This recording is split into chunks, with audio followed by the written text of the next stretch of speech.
Hello everyone, welcome to this video. In this video we are going to talk about, can you predict baby gender? Myths versus science. Many people are curious about whether they can predict their baby's gender before an ultrasound or birth. There are plenty of old wives' tales that claim to reveal if you are having a boy or a girl. But how accurate are these methods? Can traditional beliefs actually tell you the gender, or is science the only reliable way? Let's explore the most common myths and compare them with what medical science says. Number 1.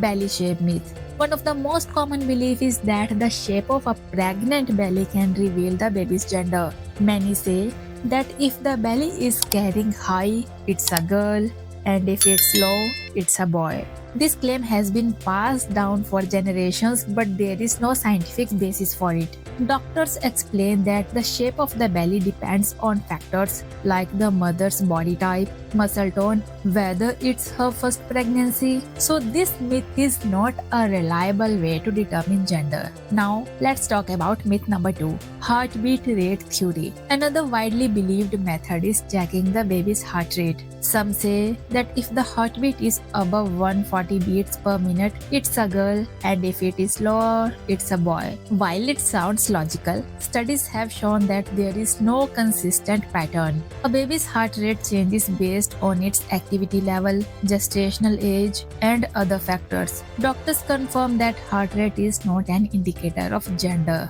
Now, let's talk about myth number 3, cravings reveal gender. Many believe that food cravings can hint at the baby's gender. It's said that craving sweets mean you are having a girl, while salty or spicy cravings mean a boy. Cravings happen due to hormonal changes, nutritional needs, and personal preferences. There is no scientific link between cravings and gender prediction. And the myth number 4 is morning sickness and its link with baby gender. Some say that severe morning sickness indicates a baby girl, while mild nausea means a boy. This belief comes from the idea that higher hormone levels in girl pregnancies cause more sickness. Studies suggest that women carrying girls may have slightly higher levels of HCG, the pregnancy hormone. However, morning sickness varies from person to person, and many women carrying boys also experience severe nausea, and I am even one out of them. This method is not a foolproof way to determine gender. Myth number 5 is the ring test.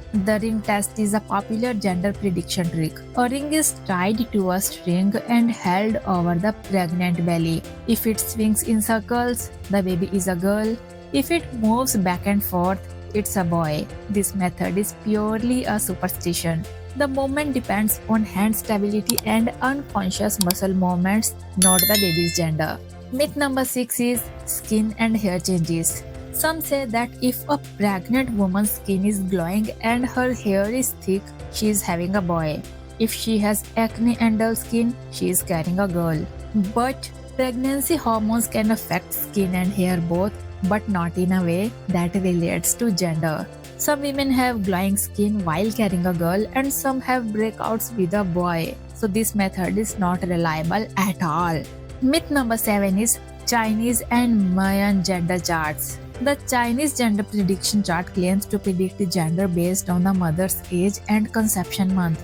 And the Mayan chart uses similar principles, adding the birth year of the mother.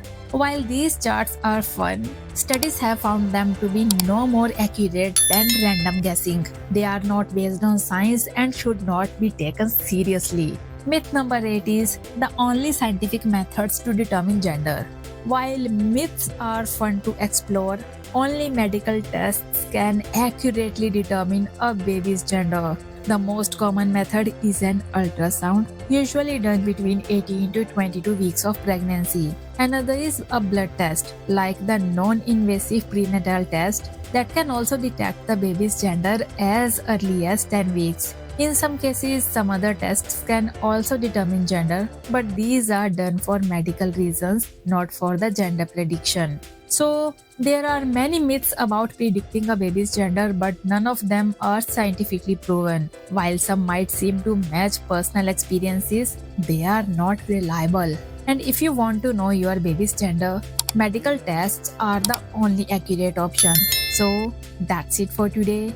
Thank you for watching. If you found this information helpful, don't forget to like the video and subscribe for more pregnancy related content. See you in the next video. Bye bye.